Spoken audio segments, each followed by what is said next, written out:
on this match means a win for round 3 and your future, right? Like, you're not necessarily thinking about Hanwha Life getting first or third, but I think in the bigger picture, if you could beat Hanwha Life today, who's to say you don't go to MSI? You know what I mean? Yeah. If you could win today, you could beat T1, you could beat Genji, you could beat KT, you could beat anybody. You could actually go to MSI. I think that says a lot for the confidence you could gain if you're able to take the upset win here. So I think they are taking this match incredibly serious. I think it is a very, very important matchup for them. They've probably been really almost nervous for, right? Because it feels so winnable and yet so difficult, but the implications are so big that, well, I want to see a bounce back, right? I want to see the Bros reach their potential again. The Cassiopeia will be, this time around, first banned by Hanwha Life eSports now that the Orianna is gone. Yeah, so they're just going to get rid of it. Not going to allow for that one to be the trade. See whether Karma is still going to be banned away here. HLE, I believe. No, they didn't ban it in the last game. The Nocturne did get banned away, though. The Ezreal is the last one that needs to be banned on the HLE side. But they won't be able to ban Rumble if that is the case. See what the Bros' final ban is going to be. I think leaving the Karma up makes a fair bit of sense here. First pick the Karma and then get Karma Ezreal, because it's not likely that HLE will pick that one away, which is why I think that this is going to be an Ezreal ban, and they'll leave the Rumble up this time. Yeah, that is probably what's going to happen. Although they don't have the Cassante counter pick, as they played it in game 1. So we'll see what they decide to do here. They could just let Teddy have Ezreal and then try to have a strong pushing lane into it. Might be one of those options. Let's see. Okay, they'll ban Karma. And now Casting can go for Rumble, or they can go for the early Ezreal pick. They could throw a curveball and go for a Lucian here. Nope. Oh, sorry, Lucian's banned. Sorry, my bad. That was banned. Jarvan. Okay, this makes sense. Pick it away from Kanavi. He has been a bit of a Jarvan aficionado. Well, with no Lucian on the table here, the Ashe Seraphine denial, Ashe Seraphine, or some type of different lane. They're going to focus on the mid pick here for Zeka early instead. All right, the Ryze is an interesting one. I think with the performance we saw from Roamer in game 1, I don't think you're necessarily worried about a Nivea counter pick here, but instead they'll pivot over to the Ashe Seraphine. And then pivot back at the last second. Yeah, for the Ryze. I feel like Ashe Seraphine into Jarvan is not a great start for the lane, and it feels like every time HLE plays the Ashe Seraphine, it gets punished into oblivion. So instead, they're going to lock in the Ryze first, and then lock in the Ashe. I guess just expecting there's no way for a Seraphine pick away. Well, I mean, I think there kind of is. You can play Ezreal Seraphine. Ezreal Seraphine has struggled a little bit, but I do think that it's an option. You have to be really confident, though, to play it here. Works okay with the Jarvan. Yeah. See what they want to do, because this is an unusual set of picks, right, for Hanwha Life eSports. Something you don't always plan for or prepare for going into a draft like this. The Ezreal feels like it's always going to be the lock. Going for the Neeko here into the Seraphine, though, is perhaps, I think I like, the only option I like less than going for Ezreal Seraphine. Yeah, I hate this lane. I think we all hate this lane. And we saw it yesterday when B&K Fearex decided that they'd give T1 all of their best picks and then play Ezreal Neeko into it. And it was horrendously not okay, and nothing worked. Even though it went a little bit better than I think a lot of us expected. Well, now you don't even get the Anivia counter pick for the mid lane. And we know that Kanavi is an innovator, you know, trying to ban out his champion pool because you got the jungle here. It doesn't necessarily feel like a strong position. Yeah, and also, like, you have to ban Pantheon. There's, like, a bunch of things that you have to get rid of now to avoid some really good combos that HLE could bring out. I think Panth has to be banned. Because that is a little bit dangerous when you have the Ryze already there. Yeah, I agree. Because you already have a global problem that you need to solve. And I don't pin Roamer as a Taliyah TF guy, so he's not going to be matching that Ryze. I suppose he could play Silas, but yeah, I do think this is a little bit scary. They're not even going to ban his Anivia away. I'm just not even worried about it slightly. Going to ban the Rumble instead. I mean, I would like the Anivia. I actually think Anivia Jarvan is pretty strong. You can keep them in the Glacial Storm forever. I do like the Nefiri ban. I think that's probably the best ban you can get into Kanavi here. He already lost Xin. I still think Pantheon is really good. Yeah, Pantheon probably should be banned. But instead, the Vayne is going to be taken away here. So HLE, we'll see what they are going to lock in. What if they just pick Gnar and say, well, you ban Vayne, Zeus is going to play his iconic debut champion. What are you going to do about it? Well, we'll find out very soon, Wolf, what they're going to do about it when it was just kind of walked into the Vayne ban feels like such a miss. Like, I just don't. You have pick priority as HLE, so you're like, all right. Blind Olaf is crazy if they went for that. The Gnar is going to be the lock-in, though. So casting, like, he doesn't have the Jace to go into this, which we've seen a lot of people pick. He doesn't have the Vayne to pick up into it. TF top, that could be a thing. And that is what they're considering for the moment. Yeah. Not sure how enthused I am about it, but I think it worked for Keen in this matchup. And Blind Gnar is punishable. It's just often punished by things like the Vayne, things like the Jace, and they are not available. Like, if it can be punished by Camille if your comp works with that. You could go TF Camille. You know, maybe play through topside and say, well, the Ezreal lane is definitely not going to work, but going Olaf here is quite risky. Whoa, similar idea with the Aurelia to the Camille, where if you get a lot of resources up there into the Gnar, you absolutely can pop off. But I think it's so risky. I mean, it's just going to be TF top with that double global setup to outrun the Ryze, and the Pantheon is still available. So I guess with all these globals, we're just going to throw down another one. Yeah, this game is going to get pretty interesting. I think so too. I do think that HLE have kind of walked away with absolutely everything that they could ever dream of, and they're very, very happy with it. That being said, HANJIN BRION do have the Ezreal this time that was banned away in game number 1. The Jarvan is the most coveted jungler on the patch. They have the TF into Gnar matchup in the top lane, which theoretically should be good. And Taliyah into Ryze hasn't been very bad at all so far in the LCK. The Neeko, I think, is terrible, but that's okay. You can't win every single pick in the draft. It works well with the Jarvan, works well with the Taliyah. So there are some small silver linings here for sure. I just think when you look at what Hanwha Life eSports got in terms of power picks as well as comfort picks, by the way, it's just doesn't look close. I think that we're going to have to see a much better performance from Roamer specifically here in the second game if this draft is going to work for HANJIN BRION. They had some creative answers, and Teddy is one of the best Ezreal players we have in the LCK. Yep. Like, I think everyone can agree with that, even though they are currently our 6th place team. It just doesn't feel like there are as many great tools around the Ezreal pick this time as there often have been in some of his more great success stories we've seen of the pick. That being said, I do think that like around 2-item spikes and stuff like that, the bro composition is pretty deadly. If they can get TF sort of unlocked so that he can be roaming around the map and really attacking people, it could be a lot of power.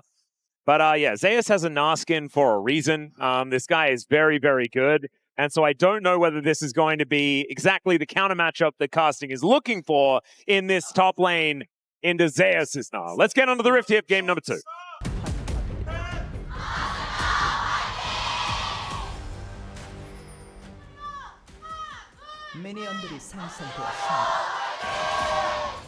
All right, here we are, ladies and gentlemen, onto the Rift for game number 2. HLE versus Bro. As already, Roma taking some damage. Kanavi with a bit of a drive-by spear, finding a bit of an angle there as Zeka is trying to get even more damage down.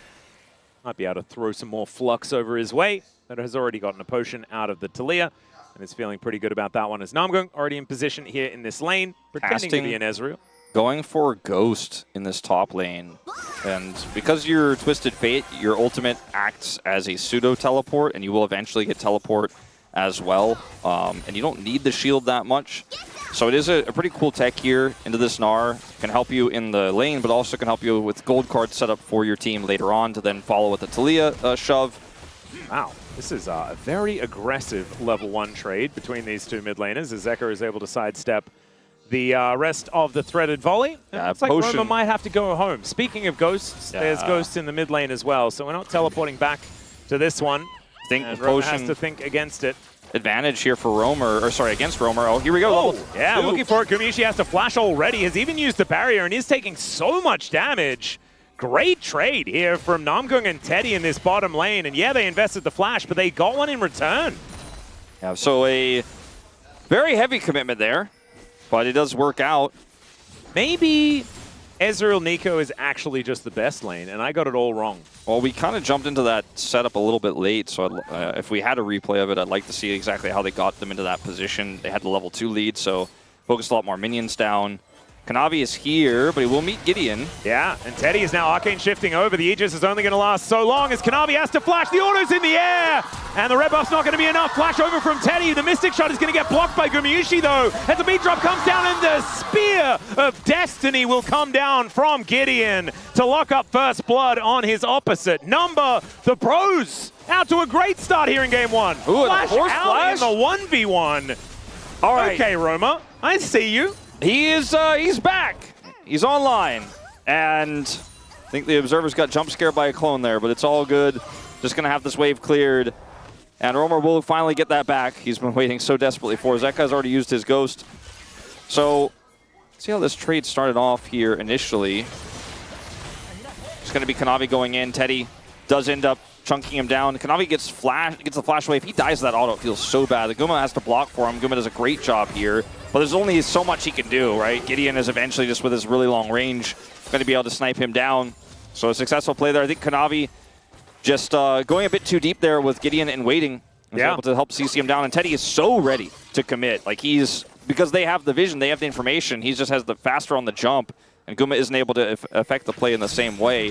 6-0 on Ashe. 5-0 on Seraphine. 6-0 on Gnar. Some good numbers here. Yeah. He's played Ezreal 10 times, and he has a good win rate, but... Hey, he's 6-something on the Ezreal as well, okay? 6 is in the win column. It's crazy. I swear Gumayusi's Ashe has got more deaths than kills over this season, and it's still 6-0, which is absolutely ridiculous. Zeka is now able to do a decent amount of damage back to Roma here in this mid lane, and is still pretty far ahead in farm, despite the fact that he did have to flash in the matchup. So this Ryze doing fine. Casting's being quite annoying. Yeah, he is building a pretty significant advantage. Only just went for the early Doran's bow start here, and doesn't have any other items. He's just playing with his range, trying to harass Zeus and push him out of the lane here. Ended up being a significant gold lead for him just because of the passive, but that's still a real gold lead. Yeah, passive and a plate already going over his way, and seems to be very close to the second one in that top lane at the same time. So the TF is working into the Gnar for now. Blind Gnar, always a difficulty, is Delight going to miss the beat drop. And let's see the flash into Zeka, throws him over the back of his head, and Gideon's able to pick up the kill. Man, that looked really cool. Right before this happened, before you looked at the bottom lane, I was preparing to say the fact that Zeka doesn't have flash could be a concern, but because Jarvan doesn't have flash and doesn't have ult, he doesn't have the same mobility, so he might not be able to set this up. He literally threw him over his shoulder. Yeah. He was a continental soldier in that moment. And Zeka's knees hung low. Yeah, they did. They waddled to and fro. I only know the other version of that song, so I'm glad that you're the one that started singing it. Because mine's not as appropriate. Well, you know, I think sometimes you consider the Jarvan the one who sets up the Taliyah in this matchup. You're feeling pretty good as Zeka. You're like, well, he can't get to me. But sometimes it's the Taliyah that sets up the Jarvan. Yeah. And he just sent it. And that was a great play there, bro, with a 2-0 start. I don't want to say anything about it or about tempo vibes or about advantages. Nope, because just talk about what has happened so far. I think that's the right way to do it. And right now, the bros are on perfect game pace. All right, watch Romer. Sends him. Yeah. This flings him into the shopping cart, man. That's what he did. Shopping cart. That's what it looked like. He's like, oh, this is my cereal. I know that I want to pick it up. Just throws it behind him. And Gideon's there, able to catch it. Ah, oh, beautiful. Man, I want to see them go shopping together. I imagine they'd be able to do it very efficiently. Yeah. Wow. Okay, I do have an update for you, by the way, guys. Gumayusi's Ashe is 31, 19, 49 total kill deaths and assists. So doesn't have more deaths than kills, which is means that I was telling a little bit of a lie, a bit of a fib, but that's a lot of deaths. Well, still. it is. I mean, the truth is, a lot of this season, Guma has been you know, he's been getting some resources, but it's been more about the front line. It's been more about the engagers. It's more about Zeka and Kanavi. And it's also not when he's playing Ashe, right? He plays almost pure utility. And so it's no slight to Gumayusi, but he has just been thrown under the bus by his teammates almost every time he plays Ashe. And he's still, there's been a few games where he's had several deaths on the Ashe, hasn't made a huge impact in the early game, and it looks like he's just not going to do anything, and then he still pops off later. Yep. But he's still 6-0. In this game, you know, has his Greaves, and he's pushing the lane, and the Ashe Seraphine is doing the Ashe Seraphine things. Teddy's holding his own, still has that gold lead from the earlier assist, but it is still not any prio. Yeah, and it's like that gold lead is now gone away. Is going to be able to get back towards his turret after that plate does go down. Hits level 6 as well. That's why they were playing so defensively, I'm pretty sure. As Kanavi will be able to finish off his Raptors. And is now just going to go back to base. See how close he's going to be towards that Sundered Sky. Any wraparounds? Yeah, I think maybe we'll have one as the arrow is going to sail by.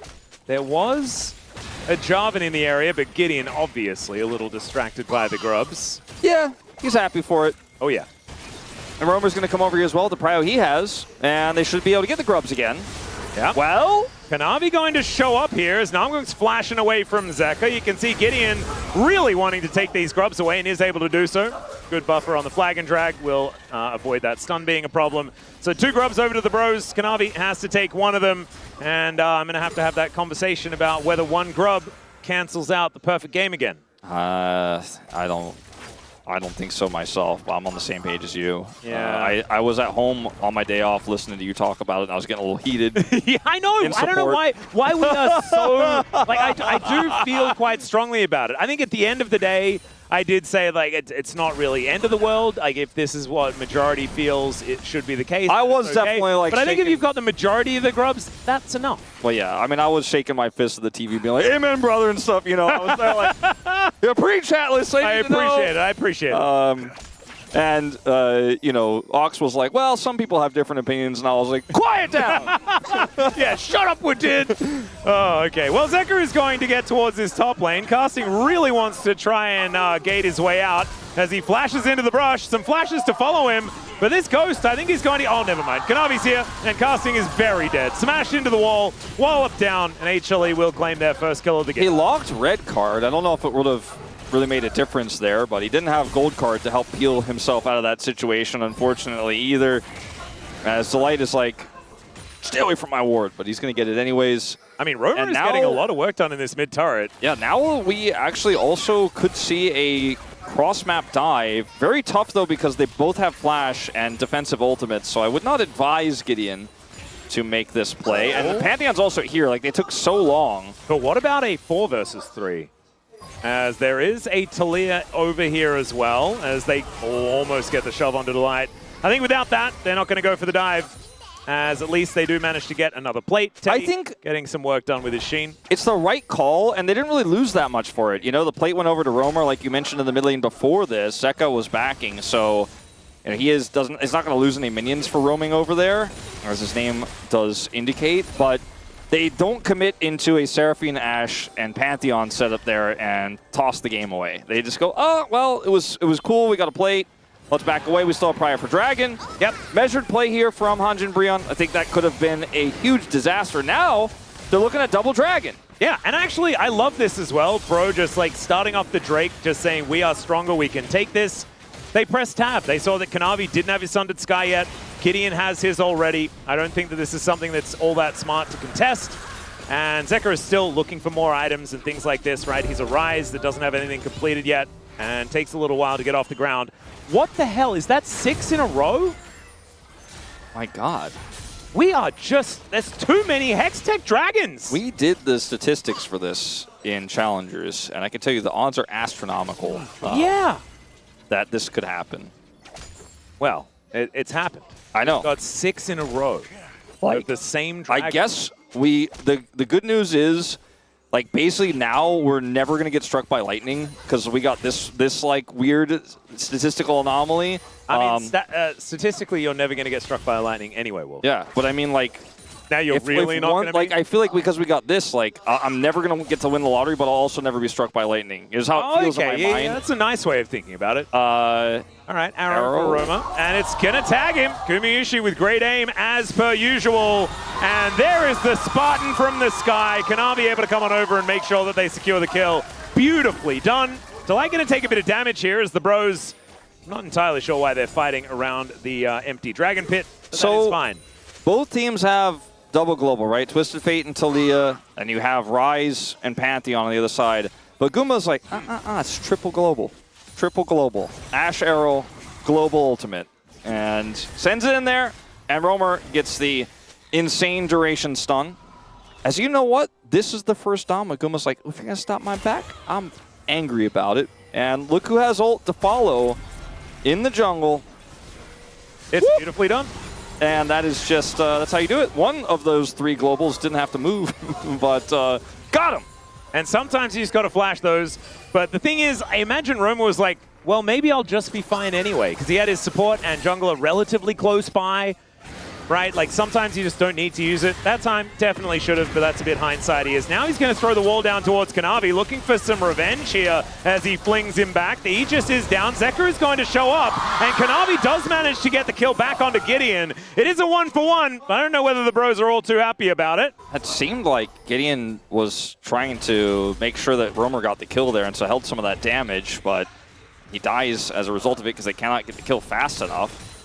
And so ends up being a 1-for-1 when it could have been so much more if they had just done a little bit more there. Skuma's going to get chunked out here, but with no GIDEON, I think he may just try to stand his ground as Delight's coming over, and that should be the end of this aggression. They're slowly but steadily whittling away at this turret, getting a lot of plate gold. Yeah, there are 4 plates left on their side of the rift. I think it's a reason why the bros are in a bit of an advantage at the moment. That being said, the gold is sort of heading back into HLE's favor over time. And it's kind of crazy that Zeus has almost a 300 gold lead when he's against a TF that just kind of makes money out of nothing. As the arrow is not going to hit Teddy. Okay, that would have been something. That was a pretty nice arcane shift to be able to do it even without the sort of buffet effect that you can have happen, as casting will be able to find a gold card here on Zeka. But now that that is on cooldown, I don't think he really wants to go toe-to-toe with the Ryze. Yeah, they're just going to swap this lane. If Roamer gets a shove, there's an angle, but just not quite able to. Doesn't even commit the Ghost for it. Zeka has Flash and Ghost available as well, so it would just not have been a successful play, as now we're heading to this 3rd dragon. Hex Tech Soul Point for Bro. They lost their gold lead, but if they can get this dragon, they get a lot of power with it, because it's just so much... so great for their comp, you know, you end up setting up those slows, just becomes so difficult to get away from this Ezreal Taliyah, then it's easier to set up those gold card shove combos with Jarvan. Incredibly powerful for them if they can get it, as they are going to look for right now this first turret. A lot of members down here, including GIDEON, and first brick puts them back in the gold lead. It does, and it also opens up the map for them as well. Zeus going to get spotted on this Krug camp. GIDEON comes on over. And with casting able to take down this turret, like you say, they're able to reclaim the gold lead, and that moves to about 1,000 in their advantage. Very nicely done, as the Rift Herald will go over to HLE. They might be able to use that to deny this dragon. Could be pretty powerful here. Yeah, the timing of this is really good for HLE. Because of the dragon you mentioned, only 3 plates left on both mid turrets, but if they group and siege that turret, the Ryze siege is pretty good. They might be able to get the whole turret if Bro don't respond well, and also the prio. They could decide to use this for team fight power and use it as a combat herald as well in this team fight. It will, of course, depend on how the setup is here for Bro, because right now they have a little bit of prio, but it's not that strong as GIDEON runs over. They're going to use it for the pressure in mid. Yep. So still a lot of vision available for the Bros, so they can come over here and try to defend, but you've got Kanavi just driving Shelly, trying to get some sort of advantage here as great buffer on that flag and drag. It is going to be the extension of the Encore that locks down GIDEON, but he's able to get himself out of there. And now the Weaver's Wall going to come in just to get Roma over here. Looks for the fling, doesn't get it on to Zeus. So Teddy, obviously a singed ability. I apologize. It's more of a seismic shove. Teddy has lost his flash now, which is significant for this upcoming dragon fight. They are doing the dragon right now as they get the turret, and they're also getting bot push as well. It does look like there are more HLE members on the map right now. Like, Gideon has to kind of tuck tail and run. Casting is going to get a turret in exchange here. He didn't have TP. He didn't have his ultimate. So they're just going to get everything out of this. And Bro lose so much momentum. They still have a gold lead here, but I think getting Soul Point would have been so valuable. I do think that stalling now does make a lot of sense for the Bros, just because they want to be playing around Teddy when he hits the mirror mana. They want an extra item onto casting, you know, like get Roma towards like a dash cannon at least, find a little bit of an avenue there. I think that there is room for the Bros to get a little bit stronger. Maybe fighting for the next Drake made a little bit more sense. And HLE just had an overwhelming tempo advantage. So just give it up. You can. That's what Double Dragon affords you. But I do need to see the Bros get back onto that front foot once again. Yeah. And, I mean, they got a bunch of money to the Twisted Fate. He got the gold lead back. So that's a good sign, right? That's a good thing. Teddy has got his second item. It's not transformed yet, but it will be pretty soon. Yep. He's got a whole wave to drop Qs into, so it should be really any moment now where that is completed. This turret is going to go over an exchange here for HLE, but I think this next team fight is really going to be very telling as to where this game is going. That's a really nice interrupt. Very cute. Oh my god, Teddy's also got a global ult. There you go. It's triple on both sides. There's globals everywhere. On LCK Global? And on the regular LCK as well. It doesn't even have to be on the global side. Everyone's getting a little dose of the global so far today. It's beautiful. HLE did deny the Nocturne, though, by banning that one away. So we might get that for Game 3 if the Bros are able to do this. And that's what we're hoping, because we want, globally, we want 3 games. Yes. I think that is just universal. So casting up here, just trying to make more money. And is doing so quite nicely. As Ezreal now building towards his second item currently. I think exactly know where the ADTF item breakpoints are, to be perfectly honest. I think there's a lot to be said about how these comps scale, and we haven't talked about it too much because we've been talking about the globals, the advantages you can get. It looked initially like it was going to be a snowball-y type of game, but it really hasn't been. It's been very close, 3-3. Nothing crazy in terms of the kills. Pretty low for the average here for Hanwha Life eSports at this stage of the game, and to be a gold deficit at 19 minutes is unusual as well. As we're going to see the TF come through. Yeah, finds the gold card. There is the wall as they look for the fling back, but Kanavi is able to get himself out of the way. Flash out from casting, avoids the encore, and now Zeka looking for an angle, doesn't quite find it. There's the evolution for Teddy, as this Ezreal well and truly online right now, as HLE will be able to back away, and their health bar is actually looking pretty good at this point. Just going to grab this scuttle and then look for resets. But what I was leading to is that there's an Ashe and a Ryze here, as well as a Gnar. So 3 real consistent damage threats, whereas the Ezreal is going to be the main consistent damage, but with the Twisted Fate having Rapid Fire Cannon and Kraken Slayer is somewhat of an AD threat, but it's not really the same sort of element that Zeus is going to be on this Gnar, especially because the Gnar can transform and be an AoE CC setup in team fights. Very difficult to kill, very tanky as well. A lot more mobility. So I think for HANJIN BRION, you feel good that you got the double dragon because it means that you have a little bit of extra leeway of dragons you can give up. But I think you really wanted triple dragon. You wanted triple dragon, soul point. You wanted to be able to threaten every fight on your terms, and now you've lost control of the map. And HLE, gold is dead even, but I really favor their position right now. Yeah, I'm feeling like it is starting to move back in their way, but Gideon is able to steal back his blue buff. That is good news. Gumayusi not going to be stealing that one away from him. And casting is a real threat in these side lanes. I think that this ADTF will be so annoying as we get later and later into the game. Obviously, I think in the Raw 1v1, I think there is a point where Zeus is just able to kind of win. But I don't think that is happening just yet. And if casting is able to build up more and more of this money, he will be able to get into a pretty good spot in the early late game at least. Yeah. The Baron, there's a lot of vision around it here for Bro. When everyone's missing on the map outside of Zeus here, you're always a little bit worried that they could potentially be doing it because they have so many damage threats in this comp that it could be burst down. Especially if only the Gnar is showing. It's like, well, he could be just charging up a Gnar bar to go over here and contest and help protect that Baron. But they aren't doing it. Ward does go down for Namgung, so that shores up the biggest concern. And now it's just all focus on this dragon. It's all focus on trying to get soul point again here this time for sure. As casting has TP. And I think he will need to use it. I don't think Bro can give over 2 Hextech Dragons here in this game, or it is just looking like they're never going to get that control back. Yeah, I think they need to fight for this one. I think this is where things get a little bit dangerous as the gate going to come on through here. They're looking for Zeus right before this Drake is going to come up, and the Cataclysm does go down, and that is a very dead Gnar. So nice pick, but can they get back down towards this dragon? I mean, Casting does have TP, so I suppose he could just come over here, but there's no other step. They're going to try to go for Baron? I don't think so, no, bro. that is illegal, and they're just going to lose the Drake. So I don't, like... This isn't I understand it. I understand it, right? Like, you go for the cross map. Instead, you look for whatever you can get without the control around the Drake that you had, but I think they really did need to try to get a soul point at that point. If they kill him with 20 seconds left before Dragon spawns, and they have some time to actually regroup and go over there and look for a 5v4, then I think it's fine. But there wasn't even a turret to take top side, right? It was just get a kill and lose Dragon, and a kill going over to a Twisted Fate. It's good, like he's up on gold, right? It's not a bad thing, but it doesn't really further HANJIN BRION's late game win cons, right? It just doesn't actually further their ability to slow this Ryze and Ashe down, who are just heading towards their breakpoints here very quickly. We're about to have Rod complete here for Zeka, which will push him essentially to level 16. Gumayusi looking for his 3rd item here after his PD is completed. It's looking really like the Hanwha Life eSports squad has gotten over the toughest hurdles here in this game and are now looking to really look for 5v5 team fights front to back. Well, Roamer is throwing rocks around, and the arrow is going to get a dash cannon out of Roamer, even though it wasn't going to hit him. But I thought that he deserved the cooldown. And after he didn't flash the last one, you know, maybe he's just trying to show everybody he is paying attention. Yep, I like it.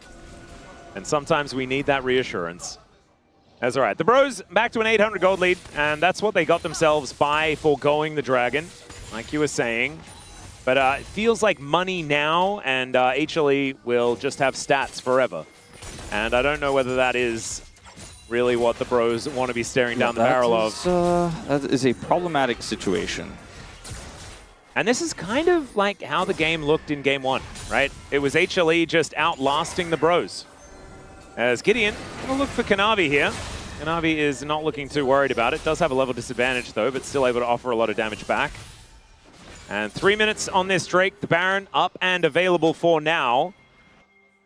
Zeus still has a CS lead, which is kind of crazy, but it's only by about 5, and that wave is going to get eaten by the TF in a few moments. I just think, okay, here comes the ult. They're looking for top side. Yeah, Roman going to get flashed on here and does just take so much damage and dies. There's nothing he could do about that. I was just going to mention right before it happened, like, I think Hanwha Life eSports are playing super slow, but they have so much control of the map, they could just kill someone in sides, and they do just make that pinch happen. Now they're going for Baron, and they have so much damage. It's crazy. I don't see a real contest, but they have to try. Casting's going to TP up. Yeah, let's see whether GIDEON can get some sort of steal happening here as Teddy trying to find the damage. Taliyah takes a lot from that Mystic Shot as in goes Zeus. He's got the Mega Gnar pretty well charged. There's the Pop Blossom under 2. The Encore doesn't find a whole lot of value as now Casting running around the battlefield, but gets tagged by the Gnar and obliterated by Hanwha Life eSports. Now the Realm Warp is looking for Teddy, and he's going to have to get into this Raptor pit, but I don't think that's going to save him. Of course, Kanavi's flashing after him. 380 gold